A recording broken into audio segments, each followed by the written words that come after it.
Ang Mount Kalisungan ay matatagpuan sa Kalawan, Laguna. Ito ay isa sa mga maliliit na bundok sa rehiyon ng Timog Katagalugan at isa sa mga bundok na nasa gilid ng Banahaw Trilogy. Bukod dito, mayroon itong espesyal na lugar sa kasaysayan bilang huling takbuhan ng mga umuurong na sundalong Hapones sa Laguna sa pagtatapos ng ikalawang digmaang pandaigdig. Ngayong araw, samahan niyo ako sa isang adventure kung saan aakyatin natin ang tuktok ng Mount Kalisungan at mamangha sa isa na namang obra maestra ng kalikasan. Good morning guys! We are now at the jump-off point going to Mount Kalisungan and we are now preparing to trek. Ingay ng mga aso na to. Yeah. So my friends, busy sila ngayon. May mga nagkakape and may mga nag-stretching. Edward! Po! Ito po yung guide natin. Apo. Ako po si Edward. Tandaan niyo yung mukha ng guide natin kasi mahirap mawala sa daan. Opo. Tsaka walang mauuna sa guide. Body tayo para iwas ligaw. Kasi medyo may ano dyan konti. Magkamali ka lang ng magkamali ka ng isang liko. Makahanapin ka namin hanggang kinabukasan. Tsaka madilim pa no? Oo, tsaka madilim pa. Pero may naman okay na liwanag na. Basta pag mag-feature kayo, magsabi kayo sa amin para alam namin kung may naiiwan o wala. Ako naman po sa huli, wala nang pumapaiwan sa sige. Kapahuli na ako. Pray na lang tayo guys. So now we are starting to trek.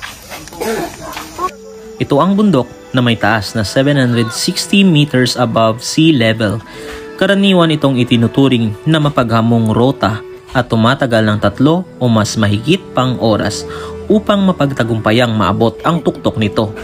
Isa rin itong sikat na trail para sa mga backpackers, campers at day hikers.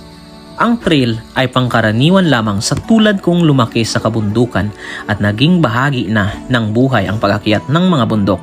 Sa simula ay may madadaanan kang mga kakahuyan na karamihan ay bungang kahoy na nagsisimula pa lamang sa pamumunga kagaya ng lansones, rambutan, dalandan, niyog at iba pa. Payo lamang sa mga aakyat, iwasang humiwalay sa mga kasama sapagkat madali kang maligaw sa trail na ito.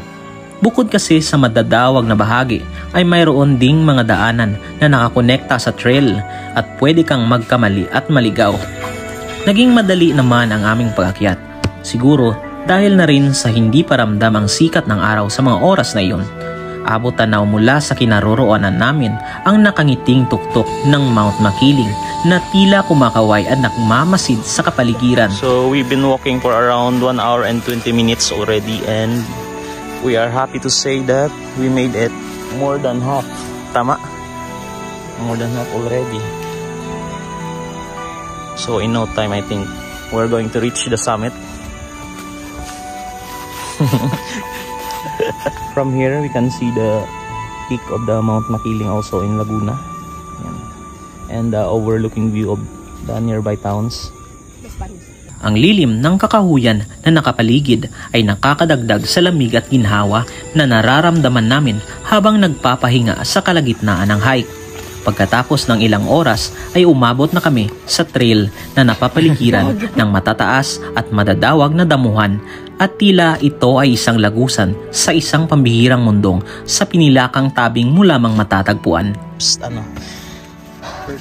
First visitors.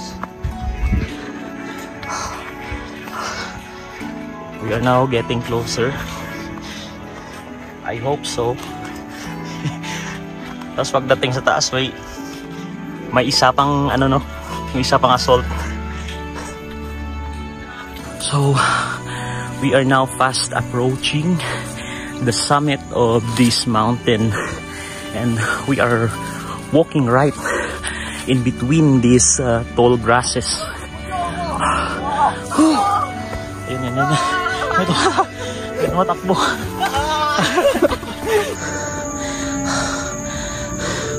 Ayan, nagkakabidyuhan na. Ayan. So from here we can see the nearby towns of Laguna. Laguna to, di ba? Basta Laguna.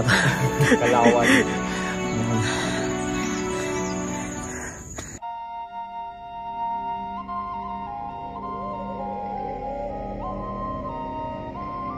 Kapansin-pansin naman ang malaking krus sa entrada ng trail palabas sa madawag na lagusan na siyang palatandaan na ilang hakbang na lang patungo sa tuktok.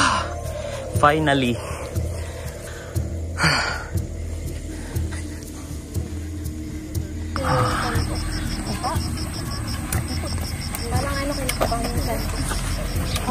We have arrived at the summit and overcrowded pa.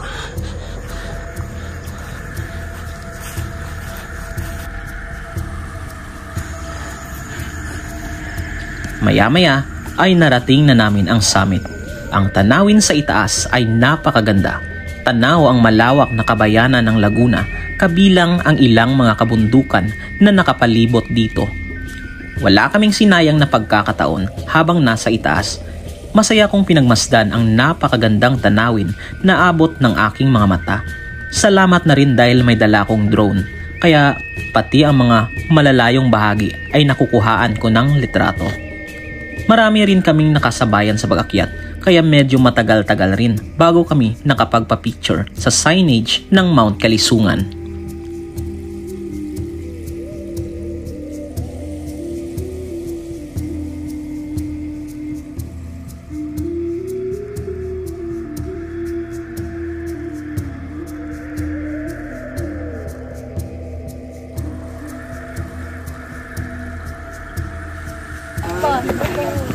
Okay.